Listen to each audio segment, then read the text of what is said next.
Hello everyone, मोहित study IQ centre में आपका स्वागत है। आज हम जो है सोशल साइंस से रिलेटेड इंपॉर्टेंट क्वेश्चंस को यहाँ पे सॉल्व करेंगे। एग्ज़ाम आपका नज़दीक है, आपकी तैयारियाँ अच्छी से चल रही होंगी, हमें उम्मीद है। ठीक है, चलिए शुरू करते हैं। इंपॉर्टेंट क्वेश्चंस हैं, आए हुए क्वेश्चंस हैं, रिपीटेड क्वेश्चंस हैं, बार बार जो है रिपीट होते हैं। इन क्वेश्चंस के बारे में मतलब आपको जो है पता होना चाहिए। सारे क्वेश्चंस जो बिल्कुल अच्छे से तैयार कर लीजिए। जो भी इनसे रिलेटेड जो मैं फैक्ट्स बताता हूँ वो भी आपको जो है बाकायदा जो है याद कर लेना है। अगर जो है कुछ फैक्ट्स जो है आपको याद नहीं है और आप अगर नोट्स बनाना पसंद करते हैं तो नोट्स ज़रूर बनाइए। नोट्स को ज़रा जो भी मैंने अपने पॉइंट्स मैंने बताए हैं वो भी ज़रूर नोट्स के माध्यम से लिख लिया करिए। आपकी परीक्षा के टाइम जो है इंपॉर्टेंट होगा। एक एक नंबर से ही जो है आप जो है एक बड़े से जो है टारगेट जो है पूरा करते हैं। ठीक है, तो कभी भी ये मत सोचिएगा कि ये एक छोटा सा टॉपिक है, अरे ये टॉपिक से रिलेटेड केवल एक ही क्वेश्चन आते हैं, तो ऐसा नहीं है। ठीक है, ध्यान रखिएगा। चलिए शुरू करते हैं। वीडियो पसंद आए तो प्लीज़ वीडियो को चैनल को लाइक सब्सक्राइब करिएगा और अपने दोस्तों से ज़रूर शेयर कीजिएगा। और जो है आज का जो है टारगेट है वो है 50 लाइक्स का। आपके जो है लाइक्स जो है हमारे जो है मोटिवेशन हमें बढ़ाता है। हम डेली जो है इससे रिलेटेड जो है वीडियोज़ लेके आते हैं आपके लिए। डेली जो है नए क्वेश्चंस ढूंढ करके लाते हैं, समय लगता है। ठीक है, हम ज़बरदस्ती जो है वीडियो बनाने का प्रयास नहीं करते, कोशिश करते हैं कि बच्चों को जो है जो मतलब जो पेपर में जिस तरीके के क्वेश्चंस आते हैं उससे रिलेटेड जो है हम क्वेश्चंस ले करके आएँ। ठीक है, तो चलिए शुरू करते हैं, वीडियो को आगे बढ़ाते हैं। पहला क्वेश्चन देखिए, हड़प्पा सभ्यता के नगरों के बारे में जो है संदर्भ में जो है निम्नलिखित में से कौन सा सत्य है।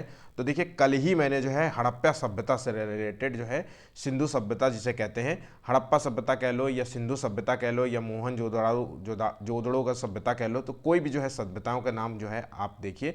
तो इससे रिलेटेड जो है मैंने कल एक वीडियो अपलोड किया है बाकायदा, बहुत अच्छी तरीके से वो उस वीडियो में जो है क्वेश्चंस हड़प्पा सभ्यता से रिलेटेड सारे क्वेश्चंस कराए हैं। वो जाकर के आप वीडियो ज़रूर देखिए, वीडियो ज़रूर देखें।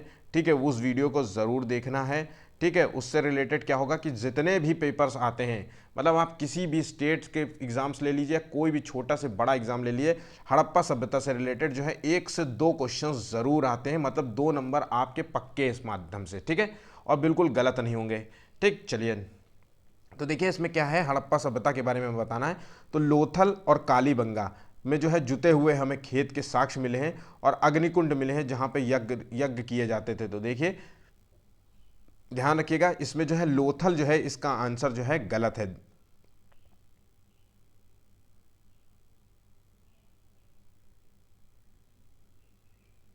ठीक, तो यहाँ पे अग्निकुंड, यहाँ आंसर देखिए इसका। पहले बात तो लोथल में अग्निकुंड के साक्ष्य मिले हैं, जहाँ पे अग्निकुंड जहाँ पे यज्ञ होता था, और कालीबंगा में जो है जुते हुए खेत के प्रमाण मिले हैं। ठीक, तो ये दोनों ही सही जवाब है। ठीक है, अब देखिए लोथल जो है, ध्यान रखिएगा यहाँ इंपॉर्टेंट बात यह है, लोथल जो है भारत में गुजरात, ध्यान रखिएगा भारत का जो गुजरात वाला क्षेत्र है वहाँ उसी वाला क्षेत्र को है ये लोथल कहा जाता था। और ये लोथल जो क्षेत्र था इसे बंदरगाह जो है नगर भी कहते थे। ध्यान रखिएगा बंदरगाह जो है तटीय है चूंकि गुजरात, तो इसे बंदरगाह नगर भी कहते थे। और यहाँ पे जो है अग्निकुंड मिले हैं और यज्ञ के प्रमाण भी मिले हैं। ठीक है, उसी तरीके से जो है कालीबंगा, कालीबंगा में जो है भारत में जो है राजस्थान में स्थित है। ध्यान रखिएगा ये जो हड़प्पाई स्थल है वो राजस्थान में स्थित है और यहाँ पे जो है जुते हुए खेत के प्रमाण मिले हैं। ध्यान रखिएगा जुते हुए हमें खेत के प्रमाण मिले हैं। ठीक है, तो ये दोनों चीज़ आपको याद रखना है। लोथल को ध्यान रखिएगा, लोथल को जो है ये लोथल जो है हड़प्पाई जो है सभ्यता वाले जो है नगर को जो है लघु हड़प्पा भी कहते हैं। ध्यान रखिएगा लघु हड़प्पा भी कहते हैं। ठीक है, चलिए नेक्स्ट क्वेश्चन, मतलब हड़प्पाई सभ्यता से रिलेटेड जो ज़्यादा साक्ष्य जो मिले हैं वो यहीं से मिले हैं। ठीक है, ठीक, चलिए नेक्स्ट क्वेश्चन देखते हैं। ठीक है, निम्नलिखित वाक्यों को जो है पढ़कर सही जो है विकल्प का हमें चुनना है। शासकों द्वारा जो है मंदिर और मस्जिदों का जो है निर्माण क्यों किया गया था। ठीक है, तो हमें पता लगाना है, बताना है कि देखिए भगवान के साथ जो है अपनी जो है घनिष्ठता प्रमाणित करने के लिए मंदिर और मस्जिदों का निर्माण किया गया, यह शक्ति और वैभव जो है प्रदर्शन करने के उद्देश्य से किया गया है, यह पुजारी वर्ग को संतुष्ट करना है और उनका समर्थन प्राप्त करना है। ठीक है, तो देखिए इसका सही आंसर क्या है। तो देखिए मंदिरों में क्या हो, लोग मंदिर और मस्जिद क्यों जाते हैं, मंदिर में लोग पूजा पाठ करने जाते हैं, है ना। तो ये मंदिर और मस्जिदों में यही कार्य करने जाते हैं, अब भगवान के प्रति अपनी जो है आस्था प्रकट करने जाते हैं, प्रेम प्रकट करने जाते हैं। ठीक है, तो इसका आंसर जो है ए बिल्कुल सही है, घनिष्ठता जो है प्रमाणित करने के उद्देश्य से जाते हैं। ठीक है, वहीं पे जो है मंदिरों का जो है काम क्या होता था, वो शक्ति और वैभव प्रदर्शित करने के लिए। ठीक है, सभी जो है मंदिर जो है शक्ति को प्रदर्शित करते थे, कौन सा मंदिर किस चीज के लिए है। ठीक है, तो ये शक्ति और वैभव को, जब राजा जो है, जब भी मतलब शासक जो होते थे युद्ध करने के जाते थे, उन्हीं मंदिरों में जो है जाते थे, बलि चढ़ाते थे, मतलब पूजा अर्चना ये सब करते थे, उसके बाद चलते थे। तो कहीं ना कहीं वो शक्ति और वैभव का प्रतीक माना जाता था। कई शासक जो है भव्य मंदिर बनाते थे। ठीक है, तो ठीक इसका, और पुजारी वर्ग को जो है संतुष्ट करना जो है, ये जो है राजा का काम नहीं था, उसका समर्थन प्राप्त, वो कौन सा लोकतंत्र था जो उनको समर्थन प्राप्त करना था। ठीक है, तो ध्यान रखिएगा, इसका आंसर जो है ए और बी है। ठीक ठीक, नेक्स्ट क्वेश्चन देखते हैं। आदिवासियों के मामले में जो है ब्रिटिश जो है शासक की भूमिका को जो है हमें बताना है ना। ए और दो जो है विचार दिए गए हैं, उसके बारे में देखिए कौन सा सही है और कौन सा गलत है। ठीक, तो देखिए जो है ब्रिटिश जो है शासन के तहत जो है आदिवासी मुखियाओं के जो है कार्यों और अधिकारों में जो है काफ़ी बदलाव किया गया। जब ब्रिटिश जब आई थी तो धीरे धीरे करके वो जो है आदिवासियों के एरिया में घुस गई, और उनके जो भी अधिकार थे, उनके अधिकार थे क्योंकि उन आदिवासी के जो है पूरे जो है आदिवासी इलाकों का जो है जो भी संसाधन थे, उसका जो है अधिकार आदिवासियों के पास था। और धीरे धीरे जो है ब्रिटिश शासकों ने जो है इस अधिकार को छीनने का प्रयास किया, उनके जंगलों को छीनने का प्रयास किया, उनको यहाँ से हटा के दूसरे जगह शिफ्ट कर दिया। अब शिफ्ट क्या करना कि जैसे रेलवे का विकास जो है ब्रिटिश शासकों ने किया। अब रेलवे लाइन जो है मान लीजिए झारखंड के उस जगह क्षेत्र से जा रही है जिस जगह क्षेत्र में जो है आदिवासी रहते, तो उनको वहाँ से हटा दिया। तो इससे जो है इन दोनों के इन मतलब आदिवासियों के प्रति जो है ब्रिटिश जो है सेना के प्रति जो है आक्रोश पनपने लग गया था। ठीक है, तो यहाँ पे जो है बदलाव जो है किए थे, वो बिल्कुल सही जवाब है। आदिवासी मुखियाओं को जो है गाँवों के समूह में जो है अपनी जमीन का अधिकार मिला, और साथ में जो है शासकीय शक्तियाँ भी बनी रही। तो देखिए आदिवासी जो मुखिया होते थे, वो गांव का जो है समूह की जितनी भी जमीन थी उसका अधिकार उसको था, और अंग्रेजों ने यह अधिकार नहीं दिया था, ध्यान रखिएगा। और साथ में जो है शासकीय शक्तियां भी प्रोवाइड की गई। तो ये बिल्कुल तरीके से गलत है। इसका मतलब है कि जो है ये बी पॉइंट ये गलत है। ठीक है, इसका आंसर जो है ए नंबर है। ठीक, इसको आदिवासियों ने जो है कई जो है मतलब ब्रिटिश सेना के प्रति जो है आक्रोश के तहत जो है कई जो है युद्ध किए, मतलब जो है झड़पें कई हुई। तो आपने जो है कई जो है झड़पें हुई, तो इसमें से जो है एक जो है हो जो है जनजाति है। ठीक है, झारखंड में। ठीक है, मुंडा जनजाति, ठीक, बिरसा मुंडा जनजाति के लोगों ने जो है मतलब ब्रिटिश सेना के प्रति जो है मतलब आक्रोश देखा गया, और जो है इन लोगों ने इनके प्रति जो है एक तरीके से जो है युद्ध भी किया। ठीक है, चलिए नेक्स्ट क्वेश्चन देखिए। ये मुंडा जनजाति जो है बिहार की जनजाति, ठीक, इस ये क्वेश्चन आता है, ध्यान रखिएगा। मुंडा जनजाति का नाम याद रखिएगा, कहाँ से संबंधित है, बिहार से संबंधित है। चलिए नेक्स्ट क्वेश्चन। भारत के औपनिवेशिक जो है काल में जनजातियों के विषय में इन वक्तव्यों पर जो है विचार कर सही की पहचान करना है। ठीक है, तो जनजातियों के संदर्भ में हमें बताना है आंसर। ठीक है, ब्रिटिश जो है राज में जनजातियों के जीवन में परिवर्तन नहीं आया, और ब्रिटिश राज में भी जो है जनजातीय क्षेत्रों का जनजातीय मुखियाओं द्वारा प्रबंधन किया जाता था, और जनजातीय मुखिया अपनी पारंपरिक जो है भूमिका नहीं निभा पा रहे थे। तो देखिए इसका सही आंसर क्या है, तो इसका सही आंसर जो है ब्रिटिश राज में जो है जनजातियों के जीवन में परिवर्तन नहीं आया, तो ये बिल्कुल गलत है। ठीक है, ध्यान रखिएगा, ब्रिटिश राज में जो है जनजातियों जो है जीवन में बहुत सारा परिवर्तन देखने को मिला, चाहे वो सामाजिक परिवर्तन हो, चाहे वो आर्थिक परिवर्तन हो। इनसे रिलेटेड जो है कई जो है ब्रिटिश राज में जो है इनको अधिकार दिए गए, जैसे छुआछूत के अधिकार जिस तरीके से थे, लोग छुआछूत की मतलब भारत देश में चलता था, उससे जो है कहीं ना कहीं जो है उन्मूलन का कार्य किया इन लोगों ने। ठीक है, और भी जो मतलब सामाजिक सांस्कृतिक जितने भी जो है संशोधन कर सकते थे देश में, वो सारे संशोधन किए। ठीक है, तो इसका आंसर जो है एक तरीके से परिवर्तन हुआ था, तो ये गलत है यहाँ पे। ठीक है, हमें सही तथ्य की पहचान करनी है। और ब्रिटिश राज में भी जो है जनजातीय क्षेत्रों का जनजातीय मुखियाओं द्वारा प्रबंधन किया जाता था, तो देखिए ये सही जवाब है, इसका आंसर बी नंबर सही है। जनजातीय मुखिया जो है अपनी पारंपरिक भूमिका नहीं निभा पा रहे थे, तो ऐसा कुछ भी नहीं है बिल्कुल भी। तो इसका सही आंसर जो है बी नंबर है। ठीक है, चलिए नेक्स्ट क्वेश्चन देखते हैं। अभिकथन दिया हुआ है 1857 के विद्रोह के बाद जो है गोरखा, सिखों, पठानों और दक्षिण भारत में से जो है सबसे ज़्यादा जो है सिपाही भर्ती जो है किए गए। कारण क्या था, ये जो है सिपाही जो है ईस्ट इंडिया कंपनी के प्रति निष्ठावान थे, और इन्होंने जो है बगावत में भाग नहीं लिया था। तो देखिए 1857 की क्रांति जो शुरू हुई थी, ठीक है, ये 1856 दिसंबर, ध्यान रखिएगा, दिसंबर में जो है एक नई राइफल का प्रयोग किया गया।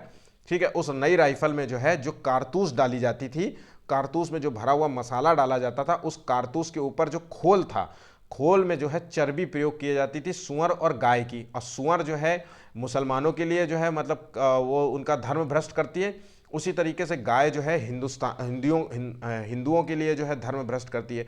तो ये जब इन लोगों को पता चला, भारतीय सैनिकों को पता चला, तो उनके प्रति जो है ब्रिटिश सेना के प्रति जो है आक्रोश पनपने लगा। और जा करके जो है अगले साल 1857 में जो है एक मंगल पांडे नाम के जो है सैनिक ने जो है एक तरीके से जो है मतलब अपने जो है रेजिमेंट में जो है एक तरीके से युद्ध छेड़ दिया, ठीक है, आक्रोश छेड़ दिया, आक्रमण कर दिया, ठीक है। तो ये धीरे धीरे आक्रमण धीरे धीरे जो है बहुत सारी जगहों पे फैलता गया, ठीक है। और इसी को देख करके जो है मतलब तो ये जो है इसके विद्रोह के बाद जो है सेनाओं की जो है भर्ती जो हुई थी, भारतीय सेनाओं की भर्ती को जो है कम करने का प्रयास किया गया। मतलब यूरोपियन जो है सैनिकों की संख्या बढ़ाई गई और जो है इससे पहले जो है भारतीय सैनिकों की संख्या घटाई गई, ठीक है। और क्यों घटाई गई? क्योंकि देखिए इससे ये पता चल गया कि ये जो है ईस्ट इंडिया कंपनी के प्रति जो है निष्ठावान नहीं थे। ध्यान रखिए, ये निष्ठावान नहीं थे, ठीक है। इसलिए इन्होंने जो है बगावत में भी भाग लिया था, ठीक। तो इसका आंसर जो है दोनों तरीके से पूरी तरीके से जो है गलत है, ठीक है। चलिए नेक्स्ट क्वेश्चन देखते हैं। परमहंस जो है मंडली का गठन जो है डैश डैश उन्मूलन के लिए किया। तो ये परमहंस जो है मंडली जो है ये बनाई गई थी, ये किस लिए बनाई गई थी? तो देखिए सती प्रथा को रोकने के लिए बनाई गई थी, जाति प्रथा को रोकने के लिए बनाई गई थी, बाल विवाह को रोकने के लिए बनाई थी, या प्रतिष्ठा के लिए जो हत्या, ठीक है। जैसे नहीं लोग आज के समय में जो है ऑनर किलिंग कर देते हैं, ठीक है, जाति मतलब इसलिए कि मेरा बेटा जो है दूसरी जाति की लड़की से या लड़के से शादी कर रहा है तो इसलिए हत्या कर दी गई। तो बहुत सारे क्या ये प्रतिष्ठा के लिए हत्या कर देना, ठीक है, मान मर्यादा के लिए हत्या। तो देखिए ये परमहंस जो है मंडली ये जाति, ध्यान रखिए, जातिवादियों जाति के उन्मूलन के लिए बनाई गई थी, ठीक है। ये जो है परमहंस मंडली जो एस्टैब्लिश हुई थी ये बम्बई में, ध्यान रखिएगा, बम्बई में 1840 में बनाई गई थी। और जो है आमतौर पे जो है इसके संस्थापक माने जाते थे दुर्गा राम जो है मेहता जी, ठीक है, दुर्गा राम मेहता जी थे इसके संस्थापक, ठीक। चलिए नेक्स्ट क्वेश्चन। यदि आप जो है एक नरमपंथी नेता होते, ध्यान रखिएगा, नरमपंथी नेता होते तो ब्रिटिश शासन के जो है विरुद्ध निम्नलिखित में से जो है कौन सा तरीका अपनाते, ठीक। तो देखिए मैंने जो है हिस्ट्री से रिलेटेड भी एक वीडियो अपलोड कर दिया है, आप जाकर के जो है बिहार जो है शिक्षक भर्ती से रिलेटेड जो है प्लेलिस्ट में जाइएगा, ठीक, बिहार प्लेलिस्ट में जाइएगा, वहाँ पे जाकर के जितने भी जीएस के क्वेश्चंस हैं, ठीक है, वो शिक्षक भर्ती के लिए नहीं, सभी शिक्षक भर्ती या सभी एग्जाम्स के लिए जो है महत्वपूर्ण है, उसमें जो है मॉडर्न हिस्ट्री से रिलेटेड क्वेश्चंस देखिएगा। मैंने हर क्वेश्चंस को बहुत बारीकी से समझाया है, उसमें ये क्वेश्चंस दिया हुआ है। उसमें देखिए नरमपंथी और गरमपंथी दो प्रकार के जो है देश में नेता थे, ठीक है, ब्रिटिश शासन के प्रति। देखिए तो नरमपंथी का काम था, ये थोड़े गरम मिजाज के थे, इनको गरमपंथी भी कहते थे, ठीक है। तो ये नरमपंथी और नहीं, नरमपंथी जो थे वो नरम थे, मतलब बहुत सभ्य थे, शांत स्वभाव के थे, ठीक है। और उसी तरीके से जो गरमपंथी थे वो बहुत गर्म और गर्मी मिजाज के थे, गुस्सैल प्रकृति के थे, ठीक है। जैसे नरमपंथी में कौन आते थे? गांधी जी आ गए, गोपाल कृष्ण गोखले आ गए। वहीं पे जो है गरमपंथी में कौन आते थे? बाल गंगाधर तिलक हो गए, हाँ, बाल पाल ये वाले होते थे ना, ठीक है। तो ये सभी जो है लाला लाजपत राय, ये सभी जो है मतलब गरमपंथी में आते थे, ठीक। तो ये तो देखिए नरमपंथी जो नेता थे वो ब्रिटिश शासक के विरुद्ध किस तरीके के अपनाते थे। तो नरमपंथी हैं तो इसका मतलब नरम अपनाएंगे। अन्यायपूर्ण शासक के विरुद्ध जो है जनता को जागरूक करना जो है ये नरमपंथी का नहीं था, ये बल्कि जो है, हाँ ठीक, तो ये जो है अन्याय नरमपंथियों का काम था, ये चाहते थे कि जो है जनता को जागरूक किया जाए और ब्रिटिश शासक के प्रति बताया जाए कि ब्रिटिश शासन जो है, ये जो है ब्रिटिश शासक जो है हमारे साथ क्या कर रहा है, हमारे साथ किस तरीके का अन्याय कर रहे हैं, हमारे जो है संसाधनों को लूट रहे हैं, ठीक है। तो इसके माध्यम से जो है कई जो है न्यूज़पेपर छापे गए, उसमें जो है मतलब जनता को जागरूक, आज के समय में जब जनता जागरूक नहीं होती है, इतना जो है संसाधन होने के बावजूद, इतना एजुकेशन होने के बावजूद, तब सोचिए कि उस समय जब एजुकेशन 3% था, समझिएगा, जब एजुकेशन 3% से भी कम था भारत में, और तब लोगों को जागरूकता करना कितना मुश्किल होता था, ये समझाना कि देखिए ब्रिटिश जो है शासक आए हैं या आपके भले के लिए नहीं आए हैं, या आपको लूट रहे हैं, आपके जो है आर्थिक सामाजिक जो है क्षेत्रों में जो है मतलब हस्तक्षेप कर रहे हैं, ये समझा पाना कितना मुश्किल होता था, ठीक। तो ये नरमपंथियों नेता ने जो है ये जागरूकता का जो है अभियान चलाया कई, न्यूज़पेपर के माध्यम से जो है अभियान चलाए, लोगों को जो है न्यूज़पेपर पढ़ते थे, ठीक है, उसके माध्यम से जो है ब्रिटिश सेना के प्रति जो है मतलब जो है बताया जाता था कि क्या है, ठीक। तो इसका आंसर जो है ए है। ब्रिटिश संस्थानों तथा वस्तुओं का बहिष्कार करते थे, तो देखिए इसका सही आंसर है नरमपंथी जो है नेता थे, ठीक। ठीक है, तो ये बहिष्कार नहीं करते थे, ध्यान रखिएगा, इसका आंसर जो है बी गलत है। जनता की राय को प्रभावित करने के लिए जो है विभिन्न विभिन्न भागों में जो है अपने प्रतिनिधि भेजते थे, ठीक है। जैसे आज के समय में जो है ना चुनाव होता है तो लोग जो है अपने अपने जो है नेता जो है गली गली में आ जाते, चिल्लाने लगते, तो उसी तरीके से जो है जनता की राय और जनता को जागरूक करने के उद्देश्य से जो है प्रतिनिधि आते थे, मोहल्ले मोहल्ले लोगों को बताते थे कि है ना। और जैसे कि मान लीजिए कोई जो है अभियान चलाया जा रहा है गांधी जी के बारे में, या सविनय अवज्ञा आंदोलन चलाया जा रहा है, या भारत छोड़ो आंदोलन चला रहा है, तो इसके बारे में पता कैसे चलेगा, तो न्यूज़पेपर के माध्यम से जागरूक किया जाता था। और जो है उनके प्रतिनिधि जो है मतलब जो है शहर शहर जो है देश देश जा जा करके लोगों को बताते थे कि इस तरीके से जो है गांधी जी या कोई अन्य जो है व्यक्ति जो है इस तरीके का अभियान चला रहा है, उसमें आप सभी लोगों को भाग लेना है, ठीक है। तो ब्रिटिश शासक के प्रति जो है एक तरीके से जो है लोगों के अंदर जो है आक्रोश पैदा करने का कार्य करते थे, ठीक है। तो इसका आंसर जो है ए और सी है। वहीं पे जो है नरमपंथी के अलावा जो गर्मपंथी होते थे वो क्या करते थे, वो क्रांतिकारी गर्मपंथी वाले थे, वो क्रांतिकारी रवैया अपनाना चाहते थे। वो चाहते थे बस मारो कूटो ठोक दो इनको, है ना। वो चाहते थे कि मतलब ये ठोक दो, ठोको बजाओ वाला कहानी उनको अपनाते थे, ठीक है। वो चाहते थे कि इस तरीके से जो है आप जो है मतलब आज़ादी नहीं पा सकेंगे, ठीक। चलिए नेक्स्ट क्वेश्चन देखते हैं। महात्मा गांधी की जो है अस्थियां जो है कहाँ प्रभावित की गई थी, तो देखिए अहमदाबाद, इलाहाबाद में, दिल्ली में या पोरबंदर में। तो देखिए महात्मा गांधी की जो है हत्या की गई थी, ठीक है, उनकी हत्या की गई थी 30 जनवरी, ध्यान रखिएगा 30 जनवरी, ये टाइम आपको याद रखना है, 30 जनवरी 1948 में, ध्यान रखिएगा 30 जनवरी 1948 में जो है गोडसे ने, ध्यान रखिएगा गोडसे ने उन पर जो है गोली चला दी थी, है। उसके 13 दिन बाद, ध्यान रखिएगा उसके 13 दिन बाद जो है इनकी अस्थियों को जो है इलाहाबाद में जो है विसर्जित किया गया था, ध्यान रखिएगा इलाहाबाद में विसर्जित किया गया था, ठीक। नेक्स्ट क्वेश्चन देखिए, किस ग्रह को भारत में मतलब निम्नलिखित में से जो है किस ग्रह को पृथ्वी का जो है जुड़वा ग्रह माना जाता है, ठीक है, क्योंकि जो है इसका आकार और आकृति जो है लगभग जो है पृथ्वी के ही समान है। तो देखिए पृथ्वी का जो जुड़वा ग्रह है कौन सा है, तो सही आंसर देखिए इसका सही आंसर है शुक्र। ध्यान रखिएगा इसका जो है आकार पृथ्वी के बराबर ही माना जाता है, यहाँ तक कि जो है पृथ्वी की तरह ही जो है ये झुकी है अपने अंश पर, ठीक है, 23.5 डिग्री जो है पृथ्वी झुकी हुई है, ये भी कहीं नियर अबाउट जो है इसी तरीके से झुकी हुई है। पृथ्वी के आकार स्वरूप में जो है वो बिल्कुल जो है पृथ्वी की तरह होती है। पृथ्वी जो है ध्यान रखिएगा पश्चिम से पूर्व की ओर जो है घूमती है, ध्यान रखिएगा पश्चिम से पूर्व की ओर घूमती है बस, लेकिन शुक्र जो ग्रह है वो पूर्व से पश्चिम की ओर घूमता है, ध्यान रखिएगा। तो ये चीज़ आपको याद होना चाहिए, भूलिएगा नहीं, बहुत इंपॉर्टेंट है। शुक्र ग्रह जो होता है वो पूर्व से पश्चिम की ओर घूमता है, वहीं पे पृथ्वी जो होता है वो पश्चिम से पूर्व की ओर घूमता है, ठीक है। चलिए नेक्स्ट क्वेश्चन देखते हैं। निम्नलिखित में से जो है हमें बताना है जो है नदियों के बारे में बताना है कि कौन नदी जो है भिन्न है। तो देखिए इन नदियों के बारे में हम आपको एक फैक्ट्स बताते हैं जो है आपको पढ़ाई के वक्त याद रखना है कि नदियों के बारे में ये कोशिश करिए पता लगाने की कि कौन सी नदी बंगाल की खाड़ी में गिरती है, ठीक है, और कौन सी नदी जो है अरब सागर में गिरती है, ध्यान रखिएगा अरब सागर में गिरती है, ठीक। कौन सी जो है खंभात की खाड़ी में गिरती है, ठीक है। इससे रिलेटेड जो है मैं वीडियो बना दूंगा बाद में, अगर आप मुझे कमेंट करके बताएंगे कि आपको जो है किस तरीके के वीडियोस चाहिए तो मैं वो वीडियो बना दूंगा, ठीक है।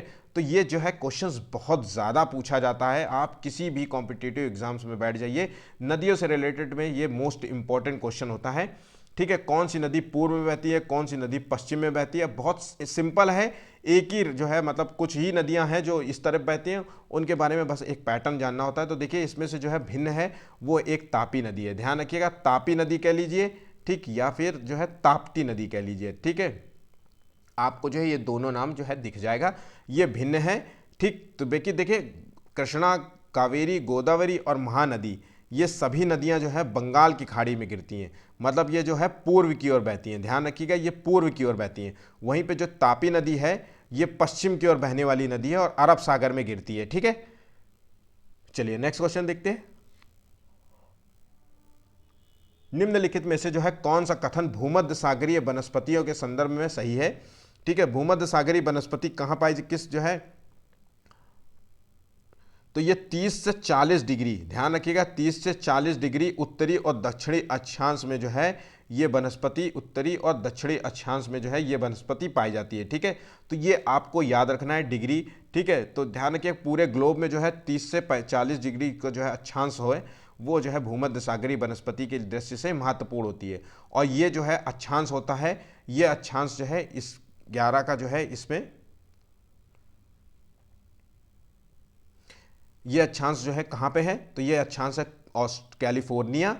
ठीक है, कैलिफोर्निया और जो है ऑस्ट्रेलिया में है। ठीक, तो इसी आंसर जो है इसका एक गलत हो जाता है। और भूमध्य सागरीय जलवायु जो होती है वो जो है संतरों मतलब फलों के लिए जो है मीठे फलों के रस के लिए जो है उत्पादन में जो है बहुत मतलब अच्छा माना जाता है। तो ध्यान रखिएगा क्वेश्चंस पूछा जाता है कौन सी जलवायु जो है फलों के जो है रस के लिए जो है बेस्ट मानी जाती है, तो भूमध्य सागरीय जलवायु जो है फलों के रस के लिए बेस्ट मानी जाती है। इस जलवायु में क्या होता है कि जो बारिश होती है वो बहुत फुहार की तरह होती है, ज़्यादा बहुत तेज़ नहीं होती है, गर्मी ज़्यादा होती नहीं है, बारिश अक्सर होती रहती है लेकिन फुहार के रूप में होती है। तो जो है इससे जो होता है फलों में जो है रस का उत्पादन बढ़ता रहता है। ठीक है, और यहाँ पे जो है घास कम होते हैं क्योंकि लोग जो है खेती करते हैं, ध्यान रखिएगा यहाँ पे खेती करते हैं और खेती करने के चक्कर में कृषि विस्तार करने के कारण जो है प्राकृतिक जो है वनस्पतियों को नष्ट कर दिया इन्होंने। ठीक है, अब प्राकृतिक जो है वनस्पतियाँ नहीं होंगी मतलब छोटी छोटी घास नहीं होंगी, जब घास ही नहीं होंगी तो वन्यजीव खाएंगे क्या, तो यहाँ पे वन्यजीव जो है कम है, ध्यान रखिएगा वन्यजीव कम है। तो मतलब इसका सही आंसर है बी और सी, ध्यान रखिएगा इसका जो है बी और सी सही आंसर है। ठीक है, नेक्स्ट क्वेश्चन देखते हैं। निम्नलिखित में से जो है कौन सी मौसमी जो है पवनों का उदाहरण है, तो देखिए व्यापारिक पवनें, पश्चिमी पवनें, पूर्वी पवनें, मानसूनी पवनें। तो देखिए मौसमी पवनें जो होती हैं वो जो है साल भर जो है नहीं चलती हैं, स्थायी पवनें नहीं होती, ध्यान रखिएगा मौसमी जो है पवनें स्थायी पवन नहीं होती, साल भर नहीं चलती। ठीक है, कभी कभी जो है जैसे कि ये मौसमी पवनें कौन सी है, मानसून में चलने वाली, जैसे गर्मी के मौसम में जो है लू चलती है। ठीक है, बैसाखी जो होती है, ठीक है बैसाखी के समय जो है बैसाखी पवनें होती है। ठीक है, तो इस तरीके की जो है पवनें होती है तो इसे मानसूनी पवनें कहते हैं। और बाकी जो है 3 पवनें होती हैं ये स्थायी पवनें होती हैं, साल भर जो है अपनी एक ही दिशा में चलती हैं, ध्यान रखिएगा पूरे साल बहने वाली जो है हवाएं होती हैं, व्यापारिक पवनें, पश्चिमी पवनें और पूर्वी पवनें। ठीक है, और ये साल भर एक खास दिशा में चलने वाली पवनें होती है, ध्यान रखिएगा ये आपको याद रखना है, एक खास दिशा में। तो क्वेश्चंस पूछा जाता है कि एक खास दिशा में चलने वाली कौन सी पवनें हैं, तो कि एक खास दिशा में चलने वाली पवनें हैं। ठीक है, तो ये आपको याद करना है, ठीक, चलने वाली पवनें। ठीक है, तो ये पॉइंट आपको याद रखना है। चलिए नेक्स्ट क्वेश्चन देखिए, ज्वार भाटा के संदर्भ में जो है हमें विचार व्यक्त करने हैं। ठीक है, तो देखिए ज्वार और भाटा जो आता है वो पृथ्वी, सूरज, पृथ्वी और चंद्रमा इन तीनों के जो है गुरुत्वाकर्षण और आकर्षण बल के कारण होते हैं। ठीक है, जब जो है मान लीजिए पृथ्वी के जो है सामने जो है सूर्य आ जाए तो सूर्य के जो है सामने वाला जो है क्षेत्र होता है उसमें जो है ज्वार आने की पूरे चांसेस होते हैं। ठीक है, और जो है चंद्रमा जो है मान लीजिए सामने आ जाए, ठीक है पृथ्वी के सामने अगर चंद्रमा आ जाए तो ज्वार जो है उच्च होंगे। ठीक, ध्यान रखिएगा, तो इसलिए इसका आंसर देखिए क्या है, जब चंद्रमा और पृथ्वी एक सीधी में होते हैं, ध्यान रखिएगा जब चंद्रमा और पृथ्वी मतलब पृथ्वी जो है ये है और ये चंद्रमा है। ठीक है, पृथ्वी का जो चक्कर लगाता है ऐसे ऐसे ऐसे ऐसे, ठीक, तो ये जब एक सीधी रेखा में आ जाते हैं तो ये जो फ्रंट वाला एरिया है पृथ्वी का, ये चंद्रमा का फ्रंट एरिया है, ये चंद्रमा का फ्रंट, पृथ्वी का फ्रंट एरिया, तो इस एरिया में जो है उच्च जो है ज्वार आते हैं। ध्यान रखिएगा चंद्रमा में जो आकर्षण बल के कारण जो है ये ज्वार उच्च उत्पन्न होते हैं। तो इसका आंसर जो है ध्यान रखिएगा क्वेश्चंस पूछा जा सकता है कि सूर्य और चंद्रमा में जो है किसके कारण जो है सबसे ज्यादा बड़े जो है ज्वार उत्पन्न होते हैं, तो आपको आंसर मार्क करना है चंद्रमा के द्वारा। ध्यान रखिएगा चंद्रमा के कारण ही जो है ऊंचे ज्वार आते हैं।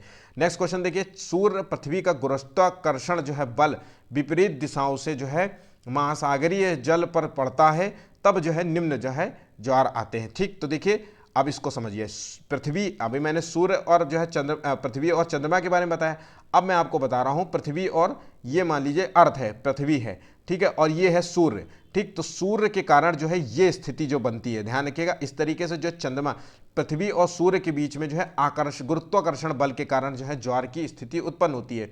और इस जो है स्थिति में जिस तरीके से चंद्रमा के जो है सामने वाला जो है एरिया होता था उसमें जो है ज्वार उत्पन्न होते थे, इसमें भी ज्वार उत्पन्न होंगे। ध्यान रखिएगा इस सामने वाले एरिया में ज्वार उत्पन्न होंगे, लेकिन जो है आमतौर पे चंद्रमा से उत्पन्न हुए ज्वार से कम होता है, ध्यान रखिएगा कम होता है। और इसके जस्ट विपरीत में, ध्यान रखिएगा इसके जस्ट विपरीत में भी ज्वार आएगा।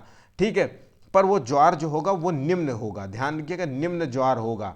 ठीक, तो याद रखिएगा इसका आंसर जो है ए और बी दोनों सही हैं, और जो है सी जो है उच्च ज्वार को जो है लघु ज्वार जो है भाटा कहते हैं, नहीं इसे दीर्घ ज्वार भाटा कहते हैं। ठीक है, तो जो है आंसर जो है ए और बी सही है। ठीक, चलिए नेक्स्ट क्वेश्चन देखिए।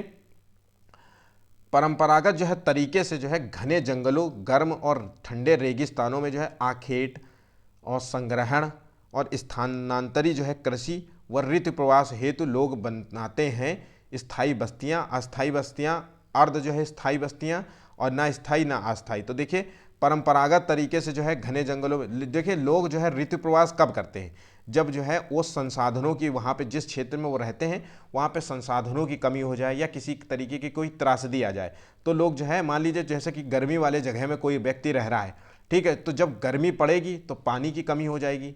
ठीक है, अब जब पानी की कमी होगी, पेड़ पौधों की कमी हो जाएगी, गर्मी का तापमान बहुत बढ़े, तो लोग जो है प्रवास कर जाते हैं, उस जगह को छोड़ करके जो है उस जगह चले जाते हैं जहाँ पे ठंडे जगह हो जाते हैं, मतलब दूसरी जगह शिफ्ट कर जाते हैं जहाँ ठंडक हो, जहाँ संपूर्ण पानी हो, जहाँ खाने को भरपूर हो। ठीक है, तो वो एक तरीके से जो है आखेटक की तरह कार्य करते हैं, संग्रह कर लेते हैं भोजन को। स्थानांतरी कृषि मतलब जो है आज यहाँ कर लिया, 6 महीने 1 साल के बाद जो है दूसरी जगह कृषि करने लगते हैं, उसको जो है वैसे ही छोड़ देते हैं।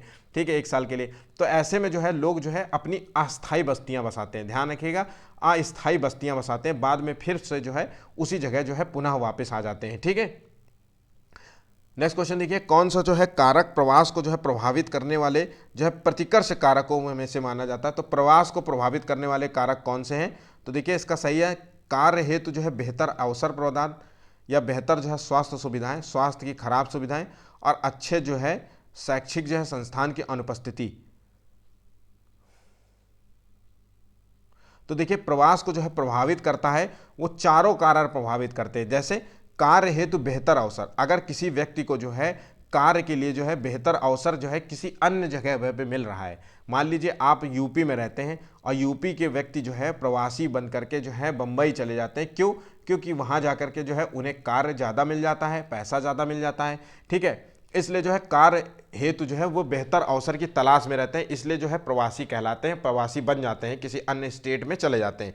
बेहतर स्वास्थ्य सुविधाओं की जो है मान लीजिए आपके स्टेट में अक्सर जो है या आपके ज़िले में या आपके शहर में अक्सर जो है किसी तरीके की जो है त्रासदी घटती रहती है, कोई ना कोई जो है रोग होता रहता है, कभी मलेरिया हो रहा है, कभी जो है मच्छर के काटने से, कभी जो है डेंगू हो रहा है, तो कभी जो है हैजा फैल रहा है।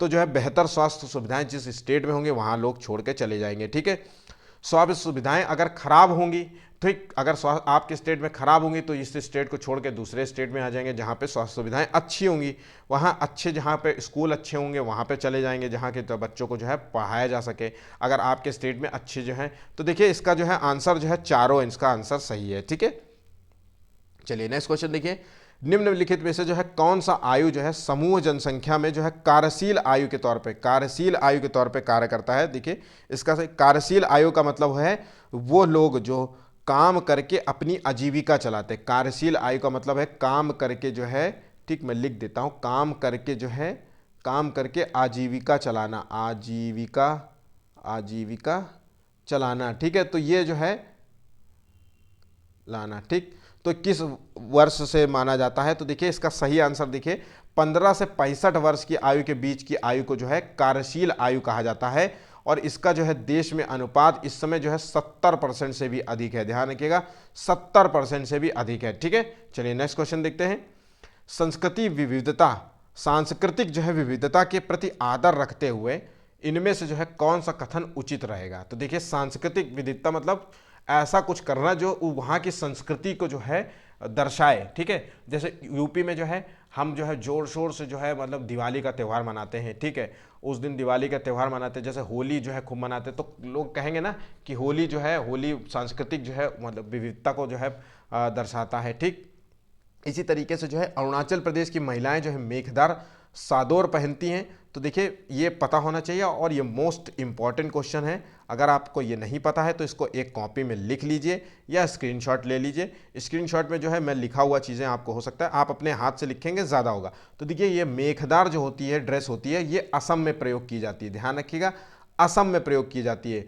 ठीक है। वहीं पे जो है मणिपुर की जो है महिलाएं फैनक पहनती हैं, तो देखिए ये सही आंसर है। आगे भी देख लेते हैं, गुजरात की महिलाएं फेरन पहनती है, तो देखिए फेरन जो होती हैं वो जम्मू कश्मीर की महिलाएं पहनती हैं, ध्यान रखिएगा जम्मू कश्मीर की महिलाएं पहनती है। और यहाँ पे जो है लागा लागा बोनी जो होती है, लांगा बोनी जिसे कहते हैं, ये पहनी जाती है दक्षिण भारत की जो है, दक्षिण भारत में जो है लड़कियां होती हैं जो शादी के टाइम जो है युवा लड़कियां जो है इस तरीके की जो है लागा बोनी पहनती हैं। ये एक तरीके से साड़ी टाइप की ड्रेसेस होती हैं। साउथ इंडियन मूवीज़ में अक्सर जो है आपको इस तरीके की जो है ड्रेसेस पहनी है, आपने देखा होगा, ठीक है।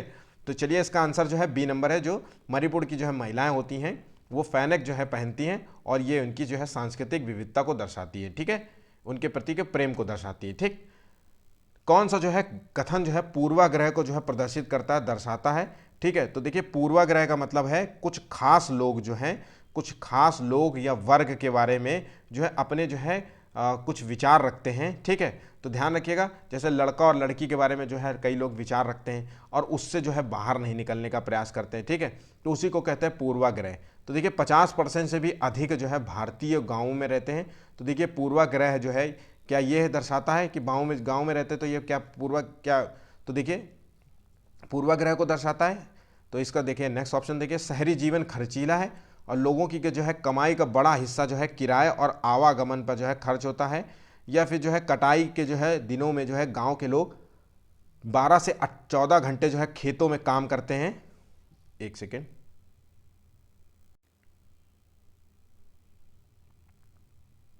चलिए शुरू करते हैं। बहुत जोर की जुकाम है मुझे आज। या फिर जो है शहरी लोगों का पर विश्वास नहीं किया जाना चाहिए क्योंकि वो चालाक और भ्रष्ट होते हैं। तो देखिए व्यक्ति के प्रति जो है एक तरीके से उन्होंने जो है पहले से एक विचार बना लिया है कि शहरी लोग जो है चोर होते हैं, चालाक होते हैं, भ्रष्ट होते हैं, ठीक है। इसी तरीके से जो है लड़का और लड़की में जो है लड़कियां जो है क्या कार्य कर सकती हैं, लड़के क्या कार्य कर सकते हैं, कौन पढ़ाएगा, कौन जो है घर में बैठेगा, है ना। तो ये सारे जो है पूर्वाग्रहों की निशानी है, ठीक है। तो ध्यान रखिएगा। नेक्स्ट क्वेश्चन देखते हैं। निम्नलिखित में से जो है राज्य विधानमंडल जो है किस पर निर्णय नहीं ले सकता। देखिए राज्य विधानमंडल जो है, राज्यों का जो है विधानमंडल जो होता है जो किसी जो है क्षेत्र में कानून बनाने का कार्य करता है, कानून बनाने, विधानमंडल का काम होता है कानून बनाना, ध्यान रखिएगा कानून बनाना होता है। जिस तरीके से संसद जो है कानून बनाती है पूरे देश में, उसी तरीके से राज्य के लिए जो है कानून बनाने का काम होता है राज्य विधानमंडलों का, ठीक है। और ये कानून जो है कौन कौन जो है कानून बना सकता है, किस क्षेत्र में कानून नहीं बना सकता। तो देखिए औरतों की सुरक्षा के लिए जो है अधिक पुलिसकर्मी लगाने के लिए जो है कानून बनाया जा सकता है इस देश में, ठीक है, वो राज्य ही बनाएगा, ठीक है। अगर मान लीजिए कि देश में जो है पुलिसकर्मी औरतों की जो है मतलब महिलाओं की जो है पुलिसकर्मियों की संख्या कम है, तो राज्य जो है इससे रिलेटेड जो है वैकेंसियाँ निकालेगा और जो है उस वैकेंसियों के माध्यम से जो है और मतलब औरतों की सुरक्षा सुनिश्चित करेगा, ठीक है। कई बार जो है आपने देखा होगा कि औरतों की सुरक्षा के लिए जो है पिंक जो है चौकी बनाई गई है। पिंक जो है आपने देखा होगा जो 112 नंबर की जो गाड़ियां होती कुछ जो है पिंक कलर की होंगी, वो औरतों की ही जो है सुरक्षा की दृष्टि से चलाई गई है। जहाँ पे जो है कंपनियां चल रही होंगी, वहाँ पे जहाँ पे जो है बीपीओ चलती है, जहाँ पे लेट जो है महिलाएं काम करती हैं, वहाँ पे अक्सर जो है इस तरीके की जो है मतलब पुलिस की जो है गाड़ी जो होती है पेट्रोलिंग जो है महिलाओं की जो है पुलिस महिलाओं की जो है पेट्रोलिंग करती रहती हैं, ठीक। जो है सेना जो है भारतीय सेना में जो है सैनिकों की जो है भर्ती, तो देखिए भारतीय सेना में जो है सैनिकों की भर्ती का जो है कार्य होता है वो ध्यान रखिएगा, वो जो है भारतीय सेना के माध्यम से किया जाता है। ये इसका निर्णय जो है राज्य विधानमंडल नहीं कर सकता, ठीक है। राज्य सरकार द्वारा जो है संचालित जो है विद्यालयों में जो है अध्यापकों की नियुक्ति, तो ये निर्णय किया जा सकता है। विधानसभा में जो है किसानों की भलाई के लिए जो है किसी तरीके का कोई बिल लाया जाए, किसान की भलाई या चाहे आप कह लीजिए नागरिकों की भलाई के लिए कोई भी विधेयक लाया जाए, ठीक है। तो इससे रिलेटेड तो इसका आंसर ए और ए 1, 3, 4 सही है और जो है ये जो है बी नंबर गलत है, ठीक है। चलिए नेक्स्ट क्वेश्चन देखते हैं।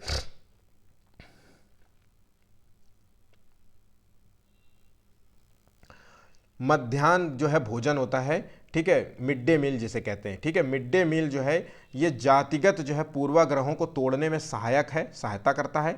यह विद्यालय में जो है सभी बच्चे अपना भोजन एक साथ करते हैं। तो मिड डे मील की जो है क्या खूबी होती है, मिड डे मील जो है इसलिए लाया गया था ताकि जो है गरीब बच्चों को जो है स्कूल में जो है है ना, एक तरीके से जो है गरीब बच्चों को जो है स्कूल में पढ़ाने के लिए जो है एक तरीके से जो है उनका एडमिशन कराया जाए ताकि वो पढ़ें, और वहाँ वहाँ पे जो है उनको जो है कुपोषण से रिलेटेड जो है मतलब कुपोषण को दूर किया जाए, मतलब पोषण युक्त जो है उनको आहार दिया जाए ताकि जो है बच्चे खाना खाएं और भरपेट खाना खाने के बाद जो है पढ़ाई भी करें। ठीक है, तो ताकि दोनों काम हो जाएंगे। ठीक, बच्चा जो है खाने के चक्कर में जो है स्कूल भी आने लग जाएगा, एक तरीके से कुपोषण भी दूर किया जा सकता है और पढ़ाई भी लिखाई भी हो जाएगी। ठीक है, तो इसमें जो है आमतौर पे जो है प्रयोग किया जाता था जातिगत पूर्वाग्रहों को जो है, क्योंकि गाँव में अक्सर जो है आप तरह को देखेंगे कि जातिगत जो है बहुत ज़्यादा पूर्वाग्रह होता था।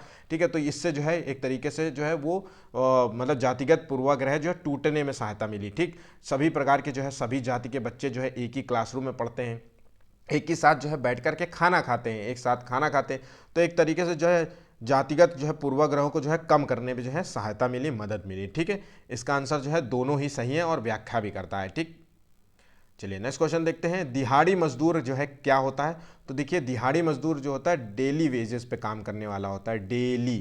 ध्यान रखिएगा, ये तो आप सभी को पता होगा, वेजेस वेजेस में काम करने वाला होता है। ठीक है, इसको जो है कार्य करवाइए उससे, और फिर उसको जो है कार्य कंप्लीट हो जाने के बाद शाम को 5 से 6 बजे के बीच में आप उसको जो है उस कार्य का जो है मेहनताना उसको पैसा दे दीजिए। ठीक है, तो एक तरीके से जो है वो अनियमित जो है रोजगार के अंतर्गत आएगा। दिहाड़ी मजदूर जो है वो अनियमित, आज काम मिला है कल हो सकता है उसको ना मिले, कल फिर से वो कार्य के लिए आएगा और हो सकता है मालिक चाहे तो उसको भगा देगा। ठीक है, तो अनियमित जो है रोजगार के लिए होता है, स्थायी रोजगार के अंतर्गत नहीं आता। नियमित मतलब जो है एक तरीके से जो है हमें नौकरी लगती है स्थायी रूप से, तो वो नियमित रोजगार के अंदर आता है।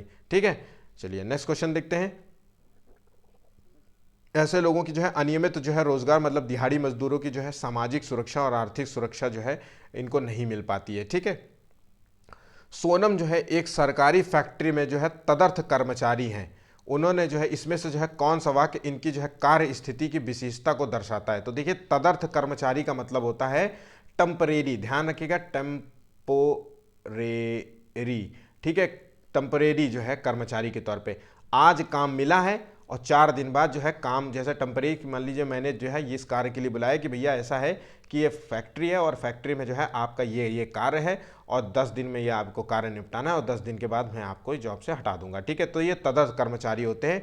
आमतौर पे जो है इनके घंटे कार्य निर्धारित कर दिए जाते हैं और ये जो है उतने ही जो है घंटे कार्य करते हैं फैक्ट्री में, जैसे इनको 8 से 10 घंटे का काम कराया गया और उस कार्य के बदले जो भी इनको मेहनताना बात डिसाइड होती है वो मेहनताना इनको दे दिया जाता है। अगर एक्स्ट्रा काम कराते हैं तदर्थ कर्मचारियों से, ठीक है, तो एक्स्ट्रा काम के बदले जो है उनको जो है मेहनताना और दिया जाता है पैसा। ठीक है, तो इसका सही आंसर जो है यहाँ पे सी नंबर है। ठीक है, चलिए नेक्स्ट क्वेश्चन। इसके अतिरिक्त जो है लोकतंत्र निम्नलिखित में से जो है सभी की जो है गुणवत्ता में सुधार करता है। तो लोकतंत्र का काम है सभी लोगों की जो है गुणवत्ता का सुधार करना। तो देखिए वो जो है आजीविका में सुधार करना होता है, लोकतंत्र का काम होता है, या व्यवसाय में सुधार करना होता है, या निर्णय लेना, या जवाबदेहिता देना, या इच्छाएं और अपेक्षाएं करना, या शिक्षण और अधिगम। तो देखिए लोकतंत्र में जो है किस जो है इच्छाओं और अपेक्षाओं को छोड़ के सभी चीज़ों में जो है सुधार करना होता है। ठीक है, ध्यान रखिएगा, लोकतंत्र जो होता है वो नागरिकों को जो है, लोकतंत्र का कार्य होता है कि नागरिकों को जो है इस तरीके से जो है माहौल प्रोवाइड करना ताकि वो जो है नागरिक जो है अपने नागरिकों को जो है लक्ष्य प्राप्त करने में मदद किया जा सके, लक्ष्य प्रदान करने में, प्राप्त करने में मदद करना, प्राप्त करने में मदद करना। ठीक है, अब वो लक्ष्य जो है किसी भी क्षेत्र में हो सकता है। आजीविका के साधन में जो है अपने जो है आजीविका जो है चलाना है तो एक दुकान खोल लीजिए, उसमें जो है सरकार आपको मदद करती है, आप लोन ले सकते हैं। ठीक है, आप सरकार से मदद मांग सकते हैं। फैक्ट्री खोलते तो आप यहाँ तक कि सरकार से मदद मांग सकते हैं कि इस फैक्ट्री को जो है संचालन किस तरीके से किया जाए। ठीक है, व्यवसाय में जो है आपकी मदद की जाती है, निर्णय लेने में मदद की जाती है। ठीक है, जवाबदेही बताई सुनिश्चित की जाती है।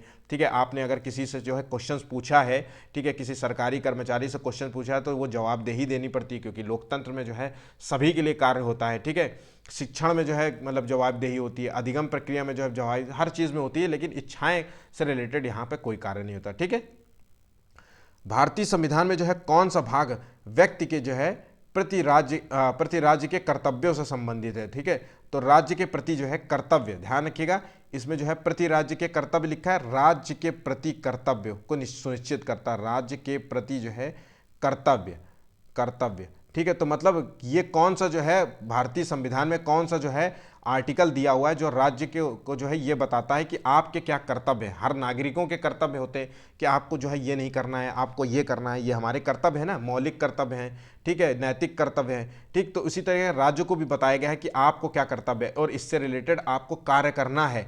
ठीक है, तो ये किस में बताया गया, तो ये आंसर है नीति निदेशक तत्व में, जिसको कहते हैं डीपीएसपी। ध्यान रखिएगा, ये है भाग 4 का भाग, ध्यान रखिएगा, भाग 4 का हिस्सा है। और अनुच्छेद जो है 36 से 51 में जो है इसके जो है आर्टिकल की चर्चा की गई है। 36 से 51 जो है आर्टिकल पे जो है इसकी चर्चा की गई है। ठीक है,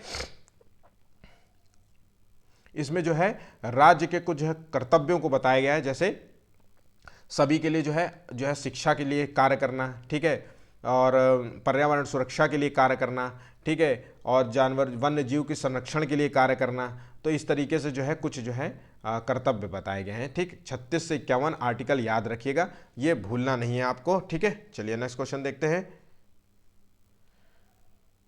परियोजना पद्धति जो है किस सिद्धांत पर आधारित है, तो देखिए हम परियोजना क्यों बनाते हैं, ठीक है, तो ये किस सिद्धांत पर आधारित है, तो तत्काल सुदृढ़ीकरण का सिद्धांत, या छोटे चरणों का सिद्धांत, ये जो है सामाजिक अनुबंधन का अनुभव का सिद्धांत, या जो है कृतिमता का जो है सिद्धांत।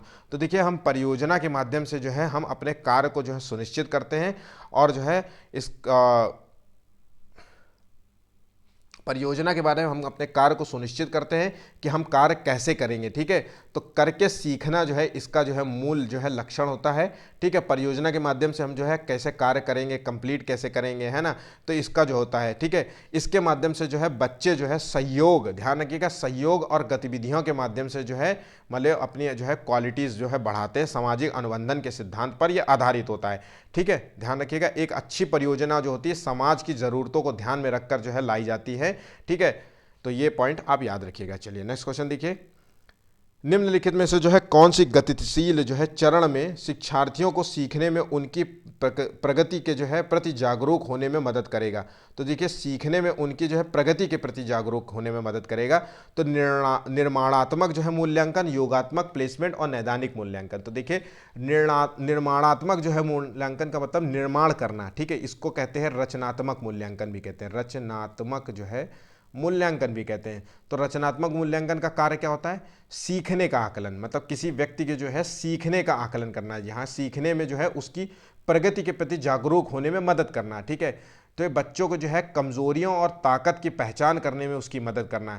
ठीक है, तो ये इसका मूल उद्देश्य होता है। ठीक, इसका आंसर जो है ए नंबर है। ठीक, प्रसिद्ध जो है गायत्री मंत्र जो है किस धर्म से लिया गया है, किस वेद से लिया गया है, तो देखिए 4 वेदों के नाम दिए हैं और चारों वेदों में से जो है एक आंसर बताना है। तो गायत्री मंत्र जो होता है आमतौर पे जो है ये जो है यहाँ पे इसमें जो है देवताओं के स्तुतियों के मंत्र है, देवता के जो है एक तरीके से मंत्र दिए हुए हैं याद करने के लिए। ठीक है, देवता को पुकारने का मंत्र है। ठीक है, तो ध्यान रखिएगा इसमें जो है 10 मंडल हैं। ध्यान रखिएगा जो पॉइंट्स आपको बता रहा हूँ, ऋग्वेद में जो है 10 मंडल है, इसका आंसर जो है ऋग्वेद है।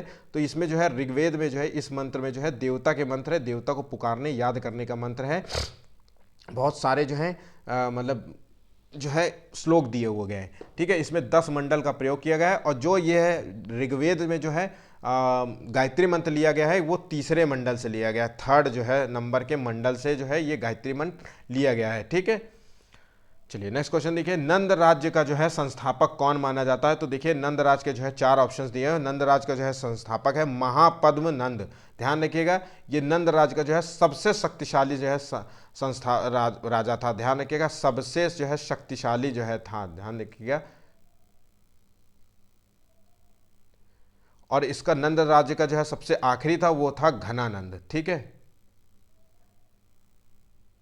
घनानंद के बाद जो है मौर्य काल आ जाता है, ध्यान रखिएगा मौर्य काल आ जाता है। ठीक है, तो ये पॉइंट आप याद रखिएगा। चलिए नेक्स्ट क्वेश्चन देखिए, अंतिम जो है मौर्य शासक कौन था, तो देखिए अंतिम मौर्य शासक कौन था, तो कृणाल, देववर्मा, बृहदत्त और दशरथ। तो देखिए अंतिम मौर्य शासक था बृहदत्त। ध्यान रखिएगा अंतिम मौर्य शासक बृहदत्त था। ठीक, चलिए नेक्स्ट क्वेश्चन, बैरोमीटर जो है जिसका जो है बैरोमीटर का काम होता है वायु दाब मापना। ध्यान रखिएगा वायु दाब जो है मापन होता है। ठीक है, तो इसका जो है कार्य होता है, इसमें जो है इस जो है मापन में जो है अचानक जो है गिरावट आ जाए, ठीक है, तो इसमें जो है किस तरीके के मौसम को दर्शाता है। तो देखिए अगर जो है बैरोमीटर में अचानक गिर जाए, ध्यान रखिए अचानक, तो एक तरीके से जो है तूफानी मौसम का जो है संकेत होता है, ठीक है। अक्सर देखा होगा तूफान एकदम से आ जाता है, आप देखिए तूफान अक्सर से आता है ना, तो उसी से याद कर लीजिए कि एकदम से बैरोमीटर में यूनिट गिर जाए तो जो है अगर धीरे धीरे बढ़े ऊपर, ठीक है, तो शांत वातावरण है, ध्यान रखिएगा शांत वातावरण है ना, या फिर वर्षा का प्रतीक है, ध्यान रखिएगा धीरे धीरे बढ़े तो वर्षा का प्रतीक है, ठीक। चलिए नेक्स्ट क्वेश्चन देखते हैं। किताबें और लेखक, इंपॉर्टेंट क्वेश्चन है, मोस्ट इंपॉर्टेंट क्वेश्चन है, इसको मैं लिख देता हूं, ये याद कर लीजिएगा, ये मोस्ट इंपॉर्टेंट क्वेश्चन है, इसको भूलिएगा नहीं। और बिल्कुल सिंपल है, मेघदूत की रचना किसने की थी, हर्ष जो है मतलब हर्षचरित की रचना किसने की थी, आर्य और सुश्रुत संहिता की किसने की थी, आर्यभट्टियम की जो है रचना किसने की थी। तो देखिए नाम में ही सब कुछ आंसर लिखा हुआ है। मेघदूत की रचना जो है वो कालिदास ने की थी, ठीक है, ये रचना जो है गुप्त काल की मानी जाती है, ध्यान रखिएगा ये गुप्त काल में जो है की गई थी, तो ये पॉइंट भी आप याद रखिएगा, ठीक है। और वहीं पे जो है सुश्रुत जो है संहिता की रचना की थी, वो सुश्रुत ने की थी, ठीक है, ये भी जो है गुप्त काल की है। वहीं पे जो है हर्षचरित्र की रचना जो है किसने की थी, तो ये हर्षचरित्र की रचना जो है वो बाणभट्ट ने की थी, ठीक है। और जो है वहीं पे जो है आर्यभट्टियम, तो आर्यभट्ट ने की थी, ठीक। चलिए नेक्स्ट क्वेश्चन देखिए, बहुत सिंपल था, कोई मुश्किल नहीं था ये बताना। गुट निरपेक्षता से जो है क्या संबंध है, गुट निरपेक्षता का क्या मतलब है, ये है गुट निरपेक्षता की विदेश नीति के विचार में जो है हमें बताना है, ठीक है। तो ये देखिए 4 ऑप्शंस दिए हुए हैं, इसमें से सही आंसर चुनना है। तो देखिए गुट निरपेक्ष जो होता है इसका मूल अर्थ क्या होता है, मूल अर्थ ये होता है कि हमें किसी की गुटबाजी नहीं करना है, गुट से अलग रहना है, हम किसी भी पक्ष में जो है हम अपनी सैनिक सहायता का प्रयोग नहीं करेंगे। मान लीजिए ऐसा नहीं करेंगे कि अमेरिका और रूस के बीच में अगर कोई भी मान लीजिए तनाव की स्थिति उत्पन्न हो जाए और अमेरिका या रूस में से जो है कोई भी देश हमसे ये कहे कि अपने जो है सैन्य शक्ति मतलब सैन्य जो है सैनिकों को दे दीजिए ताकि जो है हम दूसरे देश के खिलाफ उसका प्रयोग कर सके, तो भारत देश जो है गुट निरपेक्ष का सदस्य होने के नाते ये कह सकता है कि हम भैया अपनी जो है सैनिक नहीं देंगे, आप लोग जो है अपने मसलों को जो है बैठ करके कुर्सी में बैठ करके चुपचाप शांति से बैठ के सॉल्व कर लीजिए, ठीक है। तो ये अपनाई जाती है, ठीक, एक तरीके से जो है किसी भी गुट के पक्ष में जो है सैनिक समझौतों में भाग ना लेना, ठीक। तो देखिए ऑप्शंस देखते हैं इसमें क्या है, तो जो है इसमें तीसरा ऑप्शन जो दिया हुआ है वो सही है।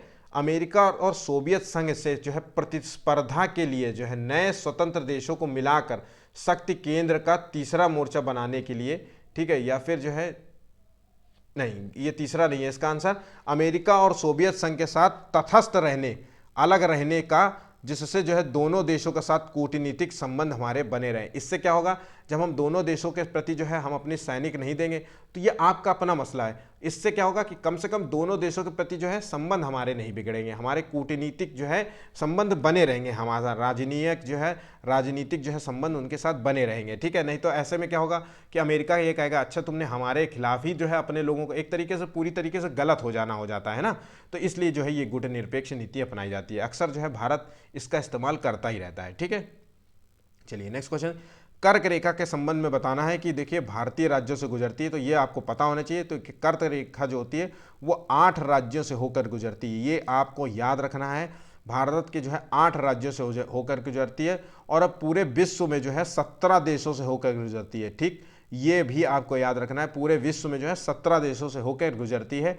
और कर्क रेखा जो है किन राज्यों से होकर गुजरती है, जिसमें से जो है गुजरात है, राजस्थान है, मध्य प्रदेश है, छत्तीसगढ़ है, ठीक है, झारखंड है और है पश्चिम बंगाल है, त्रिपुरा है और मिजोरम है, ठीक है। तो ये जो है 8 जो है राज्य हैं, तो जिसमें से जो है भारतीय राज्य से गुजरती है वो है मध्य प्रदेश, ठीक, बाकी जो है गलत है, ठीक है। चलिए नेक्स्ट क्वेश्चन देखते हैं। सही कथन को जो है हमें चयन करना है। ऑक्सीजन सर्वाधिक जो है पाई जाने वाली गैस है, बिल्कुल गलत है। वायुमंडल में सबसे ज़्यादा जो है नाइट्रोजन पाई जाती है 78%, ऑक्सीजन जो है 21% पाई जाती है, दूसरे नंबर की सबसे सर्वाधिक गैस है। वहीं पे जो है वायु में ऑक्सीजन की मात्रा जो है समान बनी रहती है, क्योंकि मनुष्य जो है सांस लेता है, ऑक्सीजन खींचता है, हाँ, और पशु जो है सांस लेने के लिए इसका प्रयोग करते हैं और पौधे जो है इसका उत्पादन करते हैं, तो इसलिए जो है वायुमंडल में इसकी ऑक्सीजन की जो है मान लीजिए बनी रहती है, ठीक है। तो सही कथन अगर देखा जाए है ना, तो बी आंसर तर्क संगत है। अब देखते हैं अगले, ऑक्सीजन को जो है ग्रीन हाउस गैस भी कहा जाता है, तो बिल्कुल गलत है। ऑक्सीजन गैस को ग्रीन हाउस गैस नहीं कहते। ग्रीन हाउस गैस वो गैसेज होते हैं जिससे जो है वायुमंडल का जो है तापमान बढ़ता है, पृथ्वी का तापमान बढ़ता है। तो ग्रीन हाउस गैस कौन सी है जिससे तापमान बढ़ता है, तो जो है तापमान बढ़ता है तो उसको कहते हैं मीथेन। मीथेन गैस हो गई, और हो गई कार्बन डाइऑक्साइड गैसेज हो गई, सल्फर डाइऑक्साइड गैसेज हो गई, ये सारी जो है गैसेज जो है ग्रीन हाउस गैस कहलाती हैं। ठीक है, वायुमंडल में जो है ऑक्सीजन का स्तर बढ़ने से जो है भूमंडलीय तापमान जो है तापमान बढ़ जाता है। तो देखिए, कार्बन डाइऑक्साइड का स्तर बढ़ने से जो है भूमंडलीय तापमान बढ़ जाता है, तो इसका जो है केवल जो है बी आंसर सही है। ठीक, क्षुद्र ग्रह जो है किन ग्रहों की जो है कक्षाओं के बीच पाए जाते हैं, तो देखिए क्षुद्र ग्रह जो होते हैं वो छोटे छोटे जो है एस्टेरॉइड्स होते हैं। ठीक है, ये आमतौर पे जो है इसकी एक बेल्ट जो है दो ग्रहों के बीच में पाई जाती है। ठीक है, ये इन्हीं के टुकड़े हैं जो कभी मतलब जब इन ग्रहों का निर्माण हुआ तो ये टुकड़े जो है इन्हीं ग्रहों की जो है परिक्रमा करने लगे हैं, इनके गुरुत्वाकर्षण जो है बल के कारण। तो ये ग्रह जो है क्षुद्र ग्रह पाए जाते हैं, ये मंगल और बृहस्पति के बीच में। देखिए, ये सूर्य है, ठीक है, ये सन है, इसके बाद आता है बुध। ठीक, ये आपको सीरीज पता होगा कई लोगों को। फिर उसके बाद आता है शुक्र, शुक्र ग्रह आता है। फिर उसके बाद आता है पृथ्वी, तो इसका मतलब है पृथ्वी जो है तीसरे नंबर पे, ये 1 2 और ये तीसरे नंबर पे पृथ्वी है। उसके चौथे नंबर पे आता है मंगल, ध्यान रखिएगा मंगल ग्रह है। ठीक, उसके बाद चौथे नंबर पे मंगल ग्रह आता है। उसके बाद जो है बृहस्पति आता है, ये सबसे बड़ा ग्रह है, ध्यान रखिएगा। बृहस्पति जो है बृहस्पति जो है एक सबसे बड़ा ग्रह है इन 8 ग्रह में, और इसके बीच में जो है क्षुद्र ग्रह पाए जाते हैं। ध्यान रखिए, इनके ग्रहों के बीच में जो है क्षुद्र ग्रह पाए जाते हैं। ठीक है, और उसके बाद जो है बृहस्पति के बाद आता है शनि, ध्यान रखिएगा। उसके बाद शनि आता है, फिर आता है अरुण और वरुण। ठीक है, वीनस और यूरेनस और जो है नेपच्यून। ठीक, तो ये 7वां हो गया, उसके बाद 8वां आता है। ठीक, तो ये चीज़ आपको पता होगा। ठीक, अरुण, ये हो गया अरुण और ये हो गया वरुण। ठीक, चलिए नेक्स्ट क्वेश्चन देखते हैं। भारतीय संसद में जो है कौन सम्मिलित नहीं होता है, तो कि भारत की जो है संसद जो होती है वो 3 से बनती है। वो लोकसभा और राज्यसभा और राष्ट्रपति तीनों से मिलकर बनती है। तो ये तीनों आपको सही जवाब देना है, ऐसा ना करिएगा कि राष्ट्रपति को हटा दें। ठीक है, राष्ट्रपति के बिना जो है भारत की जो है संसद जो है अधूरी है। संसद में जो भी जो है कानून बनते हैं वो अंत में जो है लोकसभा और राज्यसभा से पारित होने के बाद राष्ट्रपति के पास जाता है, और राष्ट्रपति जो है अपनी कुछ शक्तियों का प्रयोग करते हुए या तो जो है उस जो है कानून से रिलेटेड जो है अपनी हाँ कहेगा, देखिए ध्यान रखिएगा, या अपनी हाँ कह देगा, या अपनी पूरी तरीके से ना कह देगा, या संशोधन के लिए भेज देगा। ठीक है, संशोधन को भेज सकता है, संशोधन को भेज सकता है। ठीक है, ये 3 हो गया। और या तो फिर अपने पास रख सकता है, जिसे कहते हैं वीटो। अब अपने पास रख लिया तो मतलब रख लिया, अब ये पड़ी रहेगी फाइल। ठीक जी, मतलब उसको ना हाँ करना है, ना करना है, ना संशोधन के लिए भेजना है। ठीक है, चलिए नेक्स्ट क्वेश्चन देखिए। एक आदिवासी परिवार की जो है 27 साल की लड़की जो है वो जो है लक्ष्मी ने जो है बदलाव की शुरुआत की है। ठीक है, ऐसा कुछ बदलाव किया है जो है उसने उत्तर रेलवे की जो है पहली महिला इंजन ड्राइवर बन गई है। ठीक है, उसने जो है कई कठिनाइयों को पार करके जो है ये हासिल किया है, और इलेक्ट्रॉनिक्स में उसने डिप्लोमा हासिल किया है। उसमें जो है उसने कड़ी मेहनत की है। उसने जो है पॉलीटेक्निक में जो है स्कूल की सवारी की है, मोटरसाइकिल की सवारी की है। मतलब पॉलीटेक्निक जो है जाते वक्त या स्कूल जाते वक्त, कॉलेज जाते वक्त जो है मोटरसाइकिल से जाती थी, या ड्राइवर जो है इंजन ड्राइवर बनाने का फैसला किया। ठीक है, और जो है वो निश्चित करता है किस चीज़ को। तो एक तरीके से देखिए, एक तो पहली चीज़ इसमें क्या है कि ये एक आदिवासी महिला है। आदिवासी महिलाएं वैसे ही पढ़ती, आदिवासी महिला हो या पुरुष हो, वैसे भी उनको पढ़ने का जो है इतना ज़्यादा जो है संसाधन नहीं उपलब्ध हो पाते। ठीक है, उनकी जो है पढ़ाई जो है आर्थिक कारणों से जो है छूट जाती है कहीं ना कहीं। और इस लड़की ने जो है 27 साल में जो है कितना कुछ अचीव किया। वो जो है सरकारी नौकरी प्राप्त करके जो है उसने जो है इंजन की ड्राइवर बन गई। तो कहीं ना कहीं जो है ये जो है रूढ़िबद्धता को जो है चोट पहुँचाता है, जहाँ माना जाता था कि जो है केवल पुरुष ही जो है ड्राइवरी कर सकते हैं, गाड़ी चला सकते हैं, बड़े बड़े जो है महत्वपूर्ण कार्य कर सकते हैं। ठीक, तो ये इसने जो है इलेक्ट्रॉनिक्स में डिप्लोमा, तो ये कहीं ना कहीं ये सारी जो है क्वालिटीज़ देख रहे हैं, ये रूढ़ियों को जो है तोड़ रही है। ठीक है, रूढ़िबद्धता को तोड़ रही है। ठीक, नेक्स्ट क्वेश्चन देखिए, आप कक्षा में जो है विविधता और समानता पढ़ाने की योजना बना रहे हैं। आप व्यक्ति अध्ययन के द्वारा जो है ये जांच करते हैं कि छात्र जो है संकल्पनाओं को समझते हैं कि नहीं। आप आकलन देखिए, मैंने इससे पहले जो है आपको बताया था कि रचनात्मक आकलन के माध्यम से जो है ये पहचाना जाता है कि बच्चे को जो है कितना कुछ आता है, कितना कुछ नहीं आता है। ठीक है, हम उससे जो है बच्चे को जो है कहीं ना कहीं सिखाने का मतलब करते हैं, सिखाने का मतलब सिखाने का जो है आकलन करते हैं, सीखने का आकलन करते हैं। ठीक है, सिखाने में जो है मदद करते हैं, सीखने का आकलन करते हैं। ठीक, बच्चों की जो है कमजोरियों और ताकतों की पहचान करने में जो है मदद करना इसका मूल लक्षण होता है रचनात्मक आकलन। ठीक, चलिए नेक्स्ट क्वेश्चन देखिए, चावल की पॉलिश करने पर जो है में से कौन सा जो है विटामिन जो है नष्ट हो जाता है। तो देखिए, चावल में जब हम पॉलिश, अक्सर देखिए कई बार जो है देखेंगे कि चावल जो है बहुत चमकता है, बहुत शाइन करता है, जब उसे हाथ में रगड़ते हैं तो सफ़ेद सफ़ेद का जो है एक तरीके से पाउडर आपके हाथ में लग जाता है। तो वो क्या होता है, तो देखिए जब ये पॉलिश होता है ये एक विटामिन को नष्ट कर देता है जिसे कहते हैं विटामिन जो है B1। ठीक है, ध्यान रखिएगा, विटामिन B1 इसे कहते हैं। ऑप्शन जो है इस विटामिन को जो है ऑप्शन डी है। ठीक है, विटामिन जो है B1 होता है, इसे कहते हैं थायमीन। ध्यान रखिएगा, थायमीन जो है विटामिन होता है, ये नष्ट हो जाता है। ठीक है, ये नष्ट हो जाता है। ठीक, और इस जो है विटामिन से कौन सा रोग हो जाता है, इस विटामिन से जो है बेरी नामक रोग हो जाता है। ठीक है, तो ये पॉइंट आप याद रखिएगा चावल की पॉलिश से। ठीक है, चलिए नेक्स्ट क्वेश्चन देखते हैं। आखिरी क्वेश्चन है, कन्नौज पर अधिकार के लिए जो है कई जो है साम्राज्य जो है लड़ाई लड़ते रहे। ठीक है, शक्तिशाली जो है लड़ाई लड़ी, बहुत सालों तक ये लड़ाइयाँ चली हैं, तो जिसको जो है एक बार जो है त्रिपक्षीय संघर्ष के नाम से जाना जाता है। तो ये देखिए इसके आंसर देखिए, तो कन्नौज जो है एक तरीके से जो है शक्तिशाली क्षेत्र था, उस पर अधिकार जो है प्राप्त करना जो है सबका जो है प्रमुख लक्ष्य था। तो वो गुज्जर, प्रतिहार, राष्ट्रकूट और पाल, ये तीनों का जो है नाम याद रखिएगा। मोस्ट इंपॉर्टेंट क्वेश्चन है, अगर आप पीसीएस का एग्जाम देते हैं तब तो ये बिल्कुल आपके लिए बिल्कुल मतलब याद होना चाहिए। ठीक है, तो कन्नौज को पर अधिकार के लिए जो है लड़ा गया त्रिपक्षीय जो है संघर्ष था, जो गुज्जर, प्रतिहार और जो है राष्ट्रकूट और पाल के मध्य जो है लड़ा गया था। ठीक है, आज के लिए बस इतना ही है। वीडियो पसंद आया हो तो प्लीज़ चैनल को लाइक एंड सब्सक्राइब ज़रूर कीजिएगा, अपने दोस्तों से ज़रूर शेयर कीजिएगा। आज का जो है टारगेट है वो भूलिएगा नहीं, 50 लाइक्स। आपके लाइक्स के माध्यम से जो है हमें मोटिवेशन मिलता है, बहुत मेहनत लगती है। ठीक है, आपको हम चाहते हैं कि आपके अच्छे मार्क्स आएँ। ठीक, तो चलिए आज के लिए बस इतना ही है, धन्यवाद।